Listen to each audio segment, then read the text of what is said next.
अस्सलाम वालेकुम, आप देख रहे हैं वॉइस टीवी उर्दू पर खबर। अब तक मैं हूं आपके साथ बाबर मजीद खान। बुलेटिन की शुरुआत डॉक्टर मनमोहन सिंह के इंतकाल की खबर को लेकर करते हैं। कल शाम डॉक्टर मनमोहन सिंह का दिल्ली के एम्स अस्पताल में इंतकाल हो गया। इसको लेकर पूरे मुल्क में आज सभी सरकारी प्रोग्राम को आज दिन के लिए टाला गया था। वहीं अगले 7 दिन के लिए सरकार ने नेशनल मॉर्निंग का भी ऐलान कर दिया है।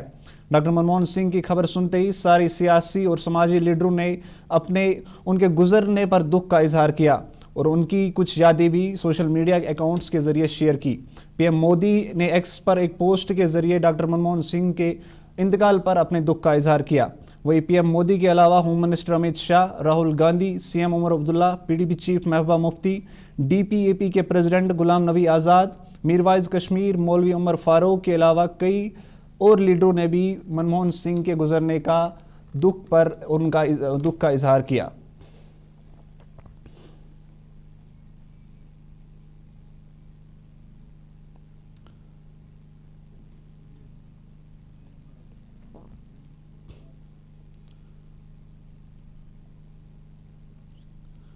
वही आज श्रीनगर में NC president doctor Farooq Abdullah ने मनमोहन सिंह के गुजरने पर एक प्रेस कॉन्फ्रेंस कर उनके साथ अपनी यकजहती का इजहार किया। फारूक अब्दुल्ला ने कहा कि मुल्क को आगे बढ़ाने में मनमोहन सिंह का बड़ा किरदार है। उन्होंने कहा कि अगर आज हम हिंदुस्तान को 5 ट्रिलियन इकॉनमी बनाने की बात कर रहे हैं तो वो सब भी डॉक्टर मनमोहन सिंह की ही बदौलत है, क्योंकि उन्होंने हमेशा इस मुल्क को आगे बढ़ाने की कोशिश की और इसके लिए दिन रात लगातार मेहनत भी की। उन्होंने कहा कि ऐसे लीडर सदियों में एक आते हैं और डॉक्टर मनमोहन सिंह का कंट्रीब्यूशन हम हमेशा याद रखेंगे। सुना कि हमारे पूर्व प्रधानमंत्री मनमोहन सिंह जी अब इस दुनिया में नहीं रहे। वो बहुत काबिल इकोनॉमिस्ट भी थे और उनने भारत की ये सबसे बड़ा काम जो उन्होंने किया, मैं समझता हूँ ये है कि भारत को इकट्ठे रखने की कोशिश की और इकोनॉमी को खोल दिया। पहले इकोनॉमी खुली नहीं थी। आज हम ट्रिलियन डॉलर की बात करते हैं, वो मेहरबानी मनमोहन सिंह। उन्होंने राजीव गांधी के वक्त में, उसके साथ साथ नरसिम्हा राव जी के वक्त में इस इकोनॉमी को इतना खोल दिया कि आज हम खुशी से कह सकते हैं कि हमारी इकोनॉमी आज तरक्की पे है। मैं इनके साथ वज़ीर था इनकी हुकूमत में और रिन्यूएबल एनर्जी को पहली दफ़ा हिंदुस्तान में रिकग्नाइज किया गया। ये वो एनर्जी है जो मैं समझता हूँ आगे के लिए सबसे बड़ी मुफीद होगी, न सिर्फ हिंदुस्तान के लिए बल्कि सारी दुनिया के लिए। मैं अपनी तरफ से, अपनी जमात की तरफ से, अपने ख़ानदान की तरफ से उन्हें श्रद्धांजलि पेश करता हूँ और उम्मीद करता हूँ कि जो काम वही पीडीपी चीफ और जम्मू कश्मीर की फॉर्मर सीएम महबूबा मुफ्ती ने भी आज मनमोहन सिंह को लेकर श्रीनगर में एक प्रेस कॉन्फ्रेंस की। महबूबा ने कहा कि मनमोहन सिंह को मुल्क के साथ साथ जम्मू कश्मीर के लोग भी हमेशा याद रखेंगे, क्योंकि उन्होंने जम्मू कश्मीर के मसले को दिल से हल करने की कोशिश की थी और इस पर लगातार काम भी किया था। इसके अलावा महबूबा ने कहा कि जब मनमोहन सिंह की सरकार देश में थी तो कम्युनल राइट्स जो है वो देश में बड़े कम देखने को मिले, ना के बराबर होते थे। उन्होंने कहा कि मंदिर मस्जिद जैसे झगड़े देश में उन दिनों बिल्कुल भी नहीं होते थे जब मनमोहन सिंह की सरकार थी। इसके अलावा मनमोहन सिंह को लेकर महबूबा मुफ्ती ने कहा कि इकोनॉमिक ग्रोथ बढ़ाने में, इंडिया को एक इकोनॉमिक पावर बनाने में मनमोहन सिंह का एक बड़ा किरदार है और उसको लेकर उन्होंने हमेशा कोशिश की और लगातार मेहनत भी की। इसके अलावा महबूबा ने कहा कि आधार कार्ड, न्यूक्लियर डील जैसी चीज़ों में भी मनमोहन सिंह ने अपना बड़ा किरदार निभाया है। मनरेगा, फ्री राशन, गरीबों को गरीब रेखा से बाहर निकालने के लिए भी मनमोहन सिंह ने हमेशा बड़ी कोशिश की। इसके अलावा महबूबा ने बोला कि मनमोहन सिंह जो थे वो बोलते बड़ा कम थे, लेकिन उनके एक्शन जो थे वो सबसे ज़्यादा काम करते थे। उन्होंने कहा कि Manmohan Singh man of action थे।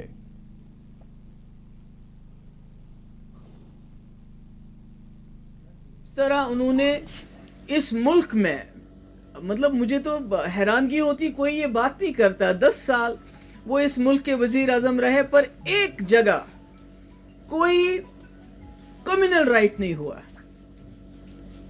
मतलब आज तो कोई दिन ही नहीं गुजरता है जब कहीं ना कहीं किसी न किसी को लिंच ना किया जाए, किसी न किसी कश्मीरी शॉल वाले को पीटा ना जाए, कहीं ना कहीं कहीं कोई मस्जिद को तोड़ के नीचे कुछ और ढूंढा ना जाए। तो मगर वो देखिए, वो 10 साल ऐसे रहे कि कहीं भी हमें फिरका वाराना फसादात, कोई फसादात नहीं हुए। ये उनकी मुझे लगता है सबसे बड़ी देन थी इस मुल्क को। और उसके अलावा डॉक्टर मनमोहन सिंह जी वज़ीर आज़म बनते हुए जो 84 में राइट्स हुए थे, जिसमें हमारे सरदार भाई, हमारी बहनें, हमारे बच्चे उन राइट्स में हलाक हो गए, मार दिया गया उनको, और उन्होंने जुर्रत करके माफ़ी मांग ली। कौन मांगता है माफ़ी? यहाँ तो बहुत 84 के बाद बहुत सारे दंगे हुए, बहुत सारे लोग मारे गए।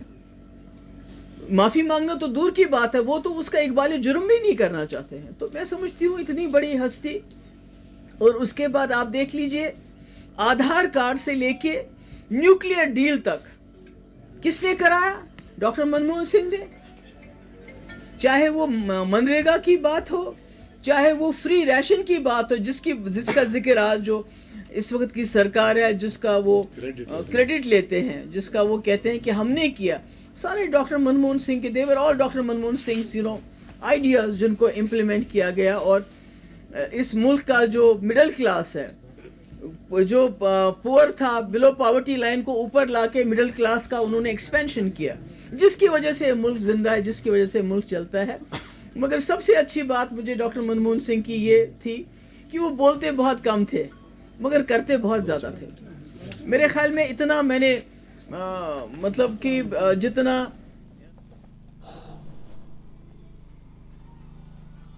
पीडीपी की तरफ से आज श्रीनगर में सोनवार मसले को लेकर भी एक प्रेस कॉन्फ्रेंस की गई। इस कॉन्फ्रेंस का मकसद कल जो सोनवार में लोगों को आर्मी की तरफ से हटाए जाने की कोशिश की गई थी, जिसमें डिमोलेशन ड्राइव के लिए बुलडोजर मशीनें भी वहां ली गई थी, उसको लेकर बात करना था। इस मौके पर पीडीपी के additional spokes person Zohaib Mir ने कहा कि अगर कोई भी रूल किसी भी जगह बनाया जाता है तो वो आम लोगों के फ़ायदे को ध्यान में रखकर बनाया जाता है, लेकिन यहाँ पर उसके बिल्कुल उल्टा देखने को मिल रहा है। उन्होंने कहा कि कंटोनमेंट बोर्ड्स अब लोगों के लिए अजाब का जरिया बन चुके हैं। जोहिब मीर ने कहा कि वर्क्स ऑफ डिफेंस एक्ट के मुताबिक SRO 96 की तहत 2004 में MH ने एक ऑर्डर निकाला था, जिसमें ये आर्मी और कंटोनमेंट बोर्ड्स को बताया गया था कि कैंट के 500 मीटर इर्द गिर्द एरिया का एक मैप तैयार किया जाए। उसके बाद उस मैप को DC के पास जमा करके उस पर एक फ़ैसला लिया जाएगा, लेकिन वो मैप अभी तक तैयार नहीं किया गया। उन्होंने कहा ये बदकिस्मती की बात है कि 2019 जब से जम्मू कश्मीर से 370 हटाया गया, तब से अचानक से एक ऑर्डर निकाला गया जिसमें ये कहा गया कि 500 मीटर के अंदर कोई भी बस्ती या घर नहीं हो सकता। पीडीपी ने मांग की कि हम होम मिनिस्टर और डिफेंस मिनिस्टर से इस मसले को लेकर जितनी जल्दी हो सके कोई हल चाहते हैं, ताकि जम्मू कश्मीर के लोगों को कोई राहत मिल सके। It has become a cesspool. ये किस तरीके से एक सेसपूल बन गया है, आप देख लीजिए। वर्क्स ऑफ डिफेंस एक्ट जो है 1903 का, उसके बेसिस पे कुछ रूल्स नोटिफाई किए गए थे SRO 96 के तहत 2004 में, और उसके बाद MHA ने ऑर्डर दिया था कि आप जो इंदिरा नगर का जो एरिया है उसके 500 यार्ड के अंदर आप लोग वो नोटिफाइड एरिया माना जाएगा। लेकिन रूल्स में ये भी लिखा गया था कि मिलिट्री जो है, जो कैंट बोर्ड एरिया है, जो कैंट बोर्ड है, वो एक मैप प्रोवाइड करेगी इस पूरे एरिया का, नोटिफाइड एरिया का, और एट द सेम टाइम फिर DC उसे नोटिफाई करेगा।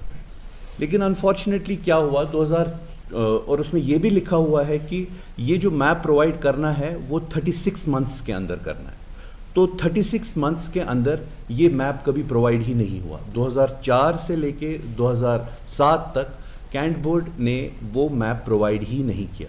तो all of a sudden they wake up after 14 years, और उसके बाद 2018 में एक मीटिंग होती है और इस इशू को रेज़ किया जाता है कि हमें जी 500 यार्ड्स में जो है एरिया को नोटिफाई एरिया बनाना है, और फिर उसके बाद ये मैटर सब जुडिस भी हो जाता है। फिर उसके बाद 2019 में अगेन इस बारे में बात की जाती है, DC को कहा जाता है कि आप जी हमें ये एरिया नोटिफाई किया जाए, इस एरिया को 500 मीटर जो FOD वॉल है जो इंदिरा नगर के इर्द गिर्द वो एरिया है उसे नोटिफाई किया जाए। तो डीसी साहब यही फिर से बात कहते हैं अप्रैल 2019 में कि नहीं, हम ये नहीं कर सकते हैं क्योंकि आपको SRO 96 के तहत आपके पास 36 महीने का टाइम था वो मैप प्रोवाइड करने का, लेकिन आपने वो मैप नहीं प्रोवाइड किया है। सो इसीलिए ये अब रूल रिडंडेंट हो जाता है, हम इसे थोप नहीं सकते हैं और एनीवे द मैटर इज सब जुडिस। तो ये बात आगे चली जाती है। उसके बाद 5 अगस्त 2000 आप देख रहे खबर अब तक। फिलहाल वक्त एक छोटी सी ब्रेक का होता है, हम लौटते हैं ब्रेक के बाद। इस न्यू ईयर अपनी शाम को बनाइए और भी खास, सिर्फ Radisson collection hotel and spa, river front, Srinagar में 31 दिसंबर 2024 शाम 6 बजे से शुरू। यादगार शाम के लिए आइए, जहां मिलेगा soulful live music, high energy DJ और एक शानदार गाला डिनर। स्पेशल पैकेज में 5,500 प्लस 18% GST प्रति व्यक्ति। स्लॉट्स लिमिटेड हैं, आज ही बुक करें। नए साल का स्वागत करें स्टाइल और एलिगेंस के साथ। अपनी शाम को और भी शानदार बनाइए। जो लाए तेजपन हर एक निवाले में और मिर्च जो बनता है लज्जत के विश्वास और प्यार से। लज्जत का रेड चिली पाउडर जो लाए हर जायके में एक गजब सा तीखापन और बढ़ाए खाने का स्वाद दुगना। आज ही ले आइए लज्जत का रेड चिली पाउडर। कश्मीर की वादियां और भी खूबसूरत लगती हैं जब हाथों में होता है प्याला ब्लैक मस्ती चाय का। ताजगी ऐसी कि हर लबों पे मुस्कान लाए, कड़क इतनी कि हर सुबह बेहतर नहीं बेहतरीन हो जाए। कश्मीर के असली चाय के दीवाने पीते हैं सिर्फ ब्लैक मस्ती चाय, आप भी पीजिए। हल्दी जिसकी महक और जिसके पीलेपन की चमक लाते हैं खेतों से सीधा आपके घर। लज्जत का हल्दी पाउडर जो बनता है बेहतरीन कूलिंग ग्राइंडिंग प्रोसेस से, जिसके खाने में जाते ही लोग उंगलियां चाट जाए। सुनहरा जैसे लज्जत और आपका अटूट विश्वास। लज्जत का हल्दी पाउडर। बाथरूम की पाइप हो तो परेशानी, किचन की पाइप ब्लॉक हो तो परेशानी, ड्रेन भराई हो तो परेशानी, लेकिन अब हर परेशानी को करें बाय बाय। श्योरेट का ड्रेन क्लीनर अपने घर लाएं जो करे बाथरूम, किचन और ड्रेन की पूरी सफाई और दे आपको हर परेशानी से बड़ी राहत। श्योरेट drain cleaner, surety for super hygiene. Mutton तो है सबकी फेवरेट और यही मटन जब बनती है लज्जत के मीट मसाला के साथ तो मीट का स्वाद लगे जायकेदार हर बार और बढ़ाए लज्जत से आपका प्यार। आज ही ले आइए लज्जत का मीट मसाला।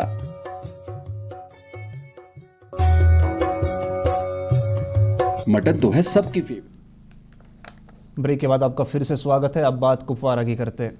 कुपवारा के चौकीबल में आज सुबह आग के एक वारदात से करीब 4 मकान राख में तब्दील हो गए। ये आग आज सुबह कुपवारा के एक मकान में लगी, जो दूसरी मंजिल में आग लगने से फिर आग फैल गई। बताया जा रहा है कि आग मोहम्मद अमीन खान के घर में लगी थी, जिसके बाद आग फैलते फैलते करीब 4 मकानों को इस आग ने अपनी चपेट में ले लिया और चारों के चारों मकान राख में तब्दील हो गई। फायर की खबर सुनते ही फायर एंड इमरजेंसी की टीम मौके पर पहुंची और आग पर काबू पाने की कोशिश की, लेकिन तब तक मकानों को काफ़ी ज़्यादा नुकसान पहुंच चुका था। इन लोगों के मुताबिक इन मकानों में करीब लाखों का नुकसान हो चुका है। जो इसमें सामान मौजूद था उसको लेकर लाखों पैसों का नुकसान हो चुका है। अब इन लोगों की मांग है कि सरकार की तरफ से इन्हें थोड़ा मुआवजा दिया जाए ताकि इस शदीद सर्दी में भी इन्हें थोड़ी राहत मिल सके।